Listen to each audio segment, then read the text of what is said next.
अस्सलाम वालेकुम, नमस्कार, सत श्री अकाल। मैं हूं आपका दोस्त, आपका होस्ट सैयद इरफान अब्बास आप भी।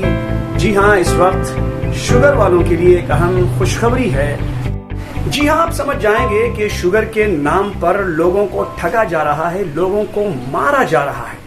इस वक्त पूरी दुनिया में तहलका मचा हुआ है कि माहिरीन डॉक्टरों ने, खासकर बांग्लादेश के एक माहिर डॉक्टर को हाल ही में मार दिया गया। आइए उस डॉक्टर की लाइव वीडियो आपको दिखाऊंगा, आप बगौर देखें और आप खुद अपने आप को डॉक्टर बन जाएं, किसी की सलाह मत लें। देखिए एक video.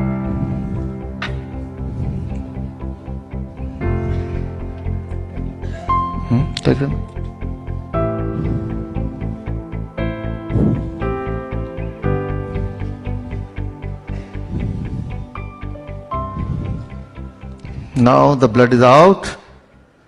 Now we'll check what is my blood sugar reading. Please check the blood sugar reading. Yeah. No. Okay. ठीक.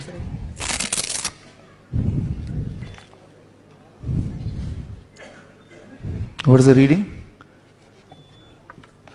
Reading is 160. Can you see the reading? Okay, it is 160. Now, I put, what is this? First is glucose. Where is glucose? Where is glucose?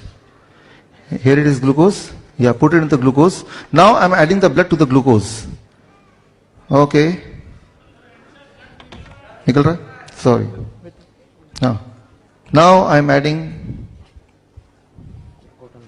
ठीक. Yeah. Now check the reading. What happens?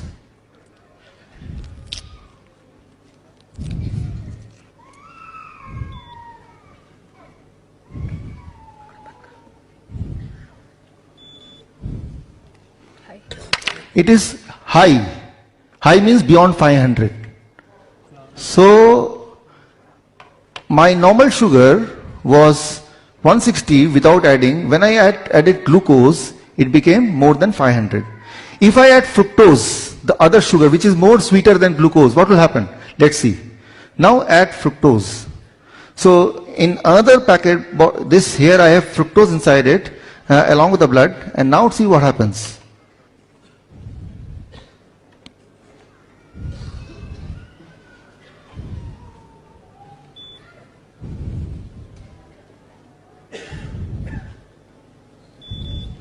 It became 109. 109. Can you see in the screen? Yeah. Can you zoom in, or should I come closer to the? So it is 109 now. Fructose. यहाँ पे है, देखिए तो. Great. Fructose is found in fruits. When you eat fruits in larger quantity, it reduces the blood sugar.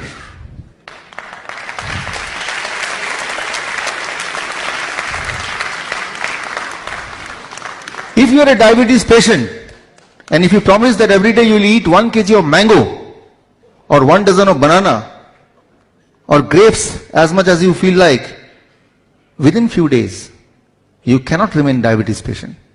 You cannot remain diabetes patient.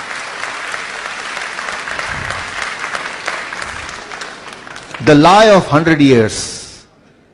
Don't eat mango. Because they know, if they eat mango, they will be cured. And if they get cured, who will come to us? I have published my research paper on this. My research paper got published in a respected journal. Journal of Metabolic Syndrome. You can check on the Google. You'll find that. So in that research paper, I've proved all this. The moment you know the truth, most of you will get cured. And our gain is the loss of somebody. आइए हम आखिर में सुनते हैं doctor Khalid Jameel की ज़बानी, क्योंकि जो उन्होंने ये रिसर्च करने के बाद ये तहलका मचाया और ये खुलासा किया कि शुगर कैसी होती है और शुगर के नाम पर लोगों को कैसे बरगलाया जा रहा है, उनकी जुबानी आप ये वीडियो देखें। और 1,52,000 मेंबर है इसका, बहुत बड़ा अदारा है, सारे स्पेशलिस्ट हैं, सिंथेटिक साइंटिस्ट लोग होते हैं इसमें, उसकी बड़ी वैल्यू है। इन्होंने 2018 में रिकमेंड किया कि जो शुगर वैल्यूज हैं, HbA1c हैं, ये नई रिकमेंडेशन दी। वो क्या है वो मैं बाद में बताता हूँ, पहले मैं आपको बताऊं कि हिस्ट्री क्या है। ये नेशनल डायबिटिक ड्रग ग्रुप था 1979 में अमेरिका में, उसने ये रिकमेंडेशन दी थी कि 200 मिलीग्राम से अगर नीचे शुगर है आपकी तो आप डायबिटीज नहीं है, आप शुगर के मरीज नहीं हैं। ये जो बाकी अदारे हैं, अमेरिकन डायबिटिक एसोसिएशन और ये बहुत बाद में बने हैं, ये चलता रहा। उसके बाद 1997 में 92 के 3 में अमेरिकन डायबिटिक एसोसिएशन बनी। इन्होंने कहा कि नहीं, 126 से ऊपर जिसकी ब्लड शुगर होगी फास्टिंग, वो डायबिटीज डिक्लेयर होगा, दवाई लेनी पड़ेगी। अच्छा, WHO ने 1999 में इसको स्टैम्प कर दिया, उन्होंने कहा ठीक है। फिर दोबारा ADA ने 2003 में इसको रिवाइज किया और कहा जी फास्टिंग शुगर 100 से नीचे होनी चाहिए। फिर उसका इफेक्ट आपको मैं समझाता हूं कि जब 200 से 100 पे आई है, एक दिन में 42 करोड़ मरीज शुगर के हो गए दवाइयों को। ये सारा गेम जो है ना, ये जो मार्केटिंग वाले जो ड्रग कंपनी के हैं उनकी होती है। ये YouTube पे हमारे पाकिस्तान के एक बहुत बड़े इंडस्ट्रिस्ट हैं, बाबर साहब, ये पैकेज इंडस्ट्री के मालिक हैं। इन्हों का इंटरव्यू YouTube पे मौजूद है, इनकी भांजी ने किया है, जुगनू मोहसन ने। वो 2-3 किस्तों में आप वो जाके पढ़ सकते हैं। वो कहते हैं कि 70s में जब मैं अमेरिका गया पैकेज इंडस्ट्री के लिए, तो उन्होंने मुझे कहा कि ये इंडस्ट्री दूध की टाटा पैक, कि जब तक आप अपने मुल्क में MBA मार्केटिंग नहीं शुरू करेंगे ये दूध नहीं बिक सकता। वो कहते हैं फिर मैंने लम्प्स बनाए, आके लम्प्स यूनिवर्सिटी, आप अंदाजा करें उनका काम क्या है कि मिट्टी को सोना बना के बेच देना। एक रात में वो रिकमेंड करते हैं, आप लेवल नीचे लेके आते हैं, करोड़ों मरीज मिल जाते हैं, करोड़ों मरीजों की गोलियां आपकी बिकना शुरू हो जाती हैं। उसके बाद दोबारा 2010 में अमेरिकन डायबिटिक ने नई गाइडलाइन दी, अभी तक सब उसी पे चल रहे थे कि 140 से ऊपर अगर पोस्ट प्रेंडियर खाने के 2 घंटे बाद शुगर ज्यादा है तो आपको डायबिटीज है। फास्टिंग 100 से नीचे होनी चाहिए और HbA1c 5.6 से 6.4 तक हो, इससे ऊपर होगी 6.5 तो आपको डायबिटीज है। तो ये सारी गेम आपको समझ आ गई होगी। अच्छा, इस दौरान एक साइंटिस्ट थे डॉक्टर जेरार्ड, इनको जेरी कहते थे। ये शुरू दिन से 60 से अपना एक नजरिया पेश कर रहे थे कि टाइप 1 डायबिटीज में इंसुलिन कम होती है, टाइप 2 में ज्यादा होती है, तो इसलिए आप इंसुलिन बनाने वाली दवाइयां जैसे डायनिल है, डाइमाक्रान है, ग्लेबिसाइड है, ये ना दें और इंसुलिन भी ना दें टाइप 2 मरीज को। तो कोई बात मान नहीं रहा था, तो वो कहते थे नहीं टाइप 2 में ज्यादा होती है। आखिर उन्होंने 1989 So you're in love with a bottle of lotion. Why do you want to do it again? Right? 9 में इंसुलिन रेजिस्टेंस का एक बड़ी स्टडी पेश की, उससे सारा कुछ जरा हिल गया थोड़ा सा। लोग सोचने पे मजबूर हो गए कि उन्होंने कोई कितने हजार मरीजों का फास्टिंग इंसुलिन लेवल टेस्ट कराया। बड़ी आसान सी बात थी, आप कह रहे हो कि इंसुलिन देनी है, इंसुलिन कम है, ये कह रहे थे कि नहीं इंसुलिन ज्यादा होती है, तो सिंपल था कि आप मरीज का जाके फास्टिंग लेवल चेक करा लो, तो वो ज्यादा आया। इन्होंने बताया कि जी इंसुलिन ज्यादा है टाइप 2 में, मेरी बात रखिए, टाइप 1 में तो कम होती है, ठीक है, टाइप 2 में इंसुलिन ना दें, इंसुलिन रेजिस्टेंस है, काम नहीं कर रही। ये इनकी थ्योरी थी। उससे इतना प्रेशर पड़ा कि फिर ये सारे मजबूर हुए। फिर ये 5 बड़े बड़े ट्रायल है, कॉर्ड, एडवांस, यूकेपीडी बैट, ये 1998 में ट्रायल शुरू हो गए। ये चलते रहे 2008, 9, 10 तक चलते रहे। इसके मैं एक और ट्रायल का आपको एक बताता हूँ। इन्होंने इसमें कहा था जी हम HbA1c 6 से नीचे रखेंगे और ब्लड शुगर 150 से नीचे रखेंगे रैंडम। उसके लिए इन्होंने इंसुलिन दी और दवाइयां दी, और दूसरा ग्रुप था जिसमें कुछ नहीं दिया, सिर्फ उसको दी ग्लूकोफेज दी, मेटफॉर्मिन। 22% डेथ ज्यादा हो गई इस ग्रुप में जिसमें इंसुलिन दी गई, जिसमें टाइट कंट्रोल किया गया, हीमोग्लोबिन A1c 6 से नीचे रखने की कोशिश की गई। 36% कार्डिक वास्कुलर डिजीज ज्यादा हो गई। और हुआ क्या दूसरा, 10 kg वेट बढ़ गया। जैसे कि हम पहले दिन से कह रहे हैं आपको कि मोटापा, इंसुलिन रेजिस्टेंस, वेट बढ़ने से सारा मसला होता है।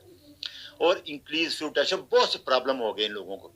तो उसके बाद आप अंदाजा करें, फिर ये कॉलेज ऑफ फिजिशियन बैठा कट्ठा सर जोड़ के 5-6 साल तक सारी स्टडी रिव्यू करता रहा। 2018 में इन्होंने ये गाइडलाइन दी कि 60 साल से ऊपर 50 साल से ऊपर मरीजों को तो दवाई देनी कोई नहीं है आपने शुगर की, 250 से अगर नीचे हो, और हीमोग्लोबिन A1C 7 से 8 के दरमियान रखें।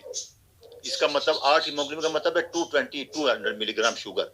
कोई दवाई ना दें, लाइफस्टाइल चेंज करें, ये रिकमेंडेशन थी कि 250 से नीचे जिसकी शुगर है उसको डायबिटीज नहीं है, ये इनकी रिकमेंडेशन आई 2018 में।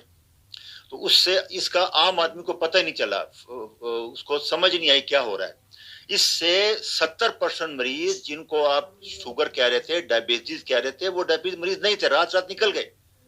तो दवाइयों की कंपनी की सारों की सेल 70% कम हो जानी थी, इसलिए वो किसी ने भी इसको नहीं माना। और अलमिया ये है कि ये ड्यूटी मेरी तो नहीं थी, मैं तो था सर्जन। ये हमारे जो फिजिशियन है, जो प्रोफेसर है, मेडिसिन के बड़े बड़े रिसर्च पोस्ट होती है, वो प्रैक्टिस भी कर रहे हैं, लाखों रुपए ले रहे हैं, उन्होंने इस पे इतराज किया ही नहीं। या तो आप इसको रिजेक्ट कर देते या फिर मान लेते, ये उनका ड्यूटी थी।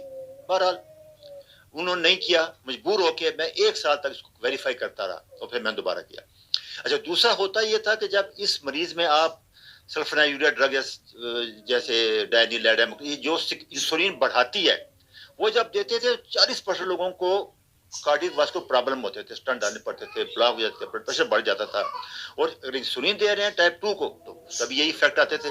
तो कॉम्प्लिकेशन रेट बहुत ज्यादा आ रही थी। उसके मुकाबले में मेटफॉर्मिन सेफ ड्रग डिक्लेयर होगी इसी स्टडीज में। तो होता क्या था, जब आप किसी टाइप 2 के मरीज को थोड़ा बहुत उसका पेंक्रियाज 80-70% तो पहले डैमेज हो जाता है, और उसके बाद जब आप उसको दवाई देंगे जो इंसुलिन ज्यादा बढ़ा है, या इंसुलिन देंगे तो वो भी डैमेज हो जाता है। तो 5-6 साल के बाद टाइप 2 टाइप 1 में कन्वर्ट हो जाता है। उससे फिर उसको इंसुलिन मस्त देनी पड़ती है, कोई और चॉइस नहीं रहता। ये 12% मरीज इस तरह के निकल आए जिनको उन्होंने ये दवाइयां दे के इंसुलिन या सल्फोनाइलूरिया ग्रुप जैसे कि डाइमाक्रॉन, डायनिल, ग्लाइबिजाइड, ये इंसुलिन बढ़ाती हैं पेंक्रियाज को। जैसे थके हुए घोड़े को चाबक मार मार के आप कितना दौड़ा लेंगे, जहां रुकेगा वो गिर जाएगा। तो पेंक्रियाज पहले ही कमजोर हो चुका था इंसुलिन की वजह से। उसको आपने दवाइयां दी, इंसुलिन ज्यादा बनाए, 2, 4, 5, 6, 7 साल बाद वो फेल हो जाता था, फिर आपको इंसुलिन देनी पड़ती थी। तो इस तरह टाइप 2 टाइप 1 में कन्वर्ट होते थे 18 से 20% मरीज 7-10 साल बाद। अच्छा, इसी दौरान आप देखिए कार्डियक पेशेंट वाले पीछे कहाँ रहते, उन्होंने भी ब्लड प्रेशर को रिवाइज कर दिया। 97 से पहले 160-100 के ऊपर दवाई कोई नहीं देते थे। वो कहते थे कि लाइफस्टाइल चेंज करो, जैसे हम कहते हैं कीटो डाइट है, एक्सरसाइज है, फास्टिंग है। 1997 के बाद उन्होंने 140-90 कर दिया।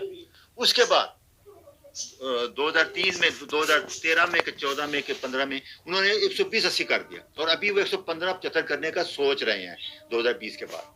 तो इससे आप अंदाजा लगाएं तो हुआ क्या कि इसको जब आप कम करते हैं तो ये दवाइयां, बंडल ऑफ दवाइयां देनी पड़ती है। नाज़रीन इकराम, ये वीडियो आपको कैसा लगा हमें कमेंट बॉक्स में लिखकर बताइएगा। लाइक करें, सब्सक्राइब करें, आपके अपने दोस्त को इजाजत दें। तब तक के लिए खुदा हाफिज।